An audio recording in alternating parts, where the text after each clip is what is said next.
नमस्कार दोस्तों, स्वागत है आपका मेरे यूट्यूब चैनल पर। आज की हमारी कहानी है दान का सही तरीका। आज की इस कहानी को शुरू करें इससे पहले यदि आप चैनल पर नए हैं तो चैनल को प्लीज़ लाइक, शेयर और सब्सक्राइब करना ना भूलें।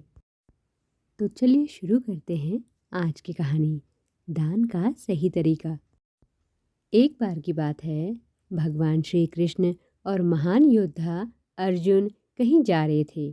रास्ते में अर्जुन ने श्री कृष्ण से पूछा, प्रभु, एक जिज्ञासा है मेरे मन में, अगर आज्ञा हो तो पूछूं।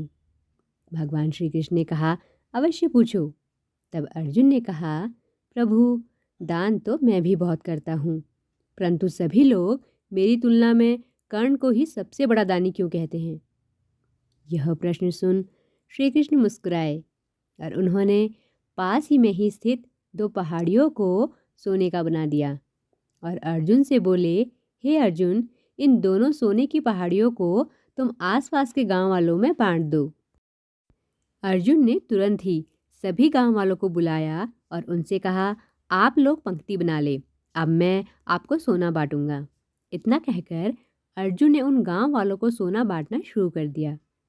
गांव वालों ने अर्जुन की जय जयकार करनी शुरू कर दी। लगातार 2 दिन और 2 रातों तक अर्जुन सोना बांटते रहे।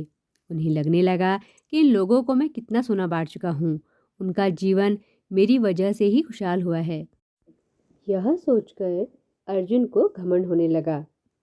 अगली सुबह फिर से गांव के लोग वापस आकर लाइन में लगने लगे थे और अर्जुन भी अब तक काफ़ी थक चुके थे। इतना सोना बांटने के बाद भी सोने की इन दोनों पहाड़ियों के आकार में जरा भी कमी नहीं आई थी। उन्होंने श्री कृष्ण से कहा, अब मुझसे यह काम और नहीं हो सकेगा, मैं बहुत थक गया हूँ, मुझे थोड़ा विश्राम करने की अनुमति दें। श्री कृष्ण ने उन्हें आराम करने की अनुमति दे दी और कर्ण को बुला लिया। श्री कृष्ण ने कर्ण से भी कहा कि इन दोनों पहाड़ियों का सोना इन गांव वालों में बांट दो। इतना सुनकर कर्ण तुरंत ही गांव वालों को सोना बांटने चले गए। उन्होंने गांव वालों को बुलाया और उनसे कहा, यह सोना आप लोगों का है, जिसको जितना सोना चाहिए वह वहां से ले जाए।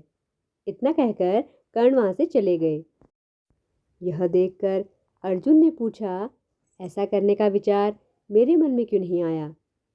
इस पर श्री कृष्ण ने जवाब दिया, तुम्हें सोना बांटते बांटते सोने से मोह हो गया था और तुम खुद यह निर्णय कर रहे थे कि किस गांव वाले की कितनी ज़रूरत है, उतना ही सोना तुम उन्हें दे रहे थे। तुम्हें लगने लगा कि यह गांव वाले तुम्हारी दया पर निर्भर हैं, जबकि कर्ण ने ऐसा नहीं किया। वह सारा सोना गांव वालों को देकर वहां से चले गए। वे नहीं चाहते थे कि उनके सामने कोई उनकी जय जयकार करे या उनके इस कार्य की प्रशंसा करे। इस तरह श्री कृष्ण ने अर्जुन के प्रश्न का उत्तर दे दिया।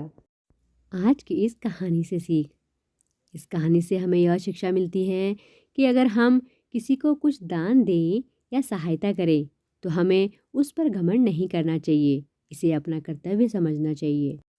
आज की यह कथा आपको पसंद आई हो तो चैनल को प्लीज़ लाइक, शेयर और सब्सक्राइब करना ना भूलें। Thanks for watching.